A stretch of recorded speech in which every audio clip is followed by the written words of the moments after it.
Oh, okay, this is question 1D. This is one of the questions you have to do. Questions 1A, B, C, and D are compulsory.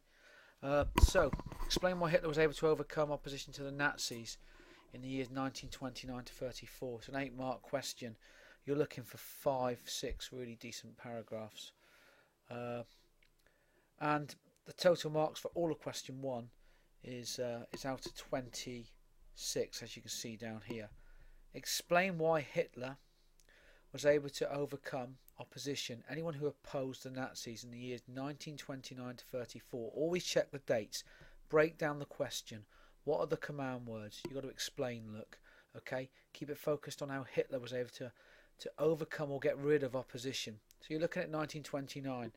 So really we're looking at how he used the elections to gain seats, to gain votes in the Reichstag, and to become a real party that used the election and the electorate and the voting process to gain popularity, and how they grew in stature as a party, but never really achieving a majority.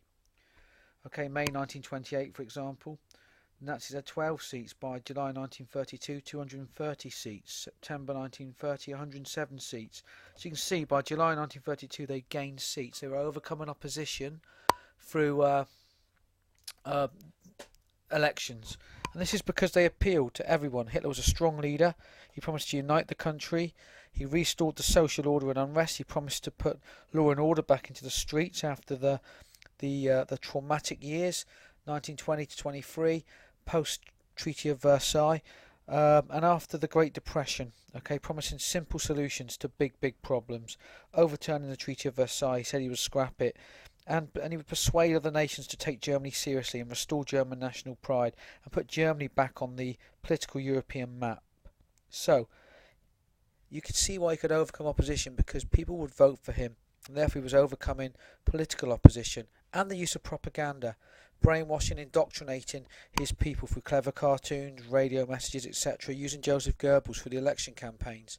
He was building up the Nazi support and appeal. Now let's get into the heart of the question. 1933 to 34, and going back to 1929 to 1934, please remember that the Sturmabteilung, the SA, were also a real reason for why Hitler was able to overcome opposition, because they were basically thugs. Okay, they would beat up the communists, disrupt political opponents' meetings, and they were his private brown-shirted stormtroopers. They were 400,000 strong. Okay, they used Nazi rallies to intimidate. They were a political message, and they themselves were very iconic, so they were also a form of propaganda, which made many Germans attracted towards the Nazi party. Secondly, they whipped up feelings of hope for the future, and because they were so violent and well trained, they were intimidating, and people would vote more for the Nazis to keep on the right side. They intimidated candidates. They broke into their offices, disrupted their rallies. In 1932, for example, in Hamburg, 19 people were killed by the SA. So the SA were very powerful, and they attracted all different forms of positive opinion from the working class and the middle class. So the SA were quite fearsome. So there's another reason how Hitler was able to overcome opposition.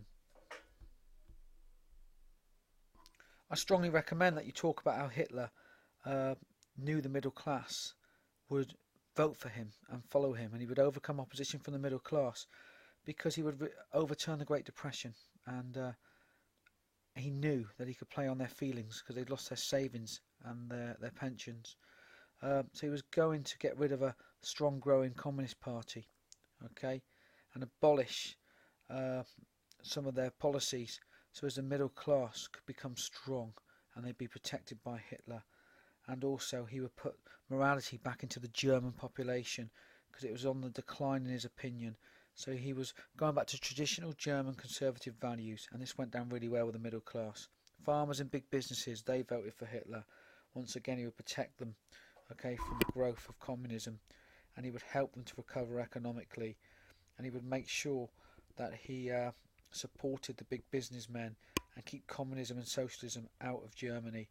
Again, another reason as to why he could overcome opposition. Now let's get into the main reasons, okay, 33 to 34, and how he removed the opposition. I've talked briefly about 1929 to 33 because it's in the title here, look where this arrow is. But actually, the real reasons how he removed opposition was when he gained power and became the Chancellor. The Reichstag fire on the 27th of February 1933 was a great opportunity for him to say the communists were conspiring against the government. They were undergoing a conspiracy, and therefore he persuaded President Hindenburg to declare a state of emergency, which meant he could rule by decree. Remember, this was a death of democracy, so he could overcome opposition by creating this state of emergency and turning the nation against the communists.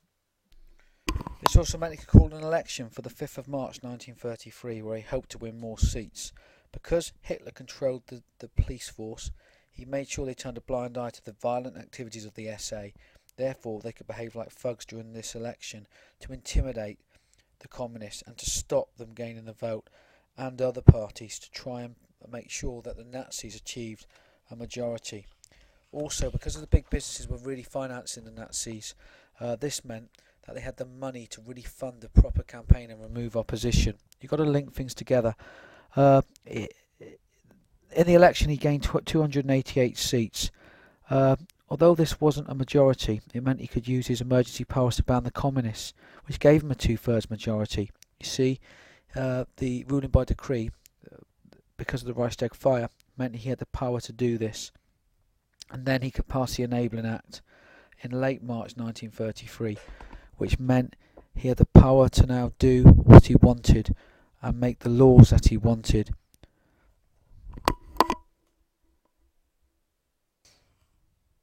Therefore, in May 1933, Hitler bans the trade union. Therefore, he's removing opposition because he can control the workers, because the trade unionists really represented the workers. And he could keep communism away from the workers and have an obedient, loyal, controlled workforce. Then in July 1933 he removes political parties, again because of the Enabling Act. This meant only the NSDAP, the Nazi party, was allowed in Germany. So therefore, by removing these opponents, he is gaining control and he's overcoming the opposition. He made sure that local government was divided up into 18 different landers or parliaments that were controlled by the Nazis. So he was distributing his leadership from central Berlin, so he was absolutely controlling local government. Therefore, he could root out what was going on in these areas and make sure that the Nazis had influence and control and could remove opposition. And we can move on and talk about the Night of the Long Knives, when in June 1934 Hitler decided on the 30th of June that he would remove, because it was a one-party state, he would use his powers to remove Ernst Röhm, leader of the SA, and some of the well-established politicians and leaders of the SA. This gave him the ultimate power, as he removed any opposition from within the Nazi party. He'd remove the trade unions, the political opponents, the communists. He had the control of the middle class, working class, the industrialists, the businessmen. He was well financed, so the Nazis had money. Now he was removing opposition from within through the Night of the Long Knives, when 400 odd men were murdered. This meant that he could put the amalgamate the SA into the army and have complete control of the military. Okay, the army before that had been 100,000 men. Remember, after the Treaty of Versailles. Now, okay, the SA was amalgamated into the army, and they had to swear an oath of obedience and loyalty to Adolf Hitler.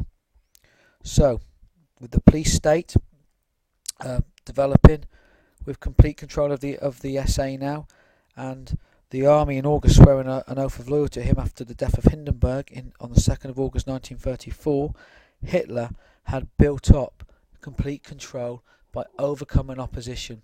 Now try and judge what was the most important reason. Explain that. Is it the Enabling Act? For me it possibly is. Okay, this enabled him to step up the removal of opposition and overcome opposition. But he cleverly started this in 1929. By 1934, he was a dictator of a one-party state with no opposition in a Germany controlled completely by the police state.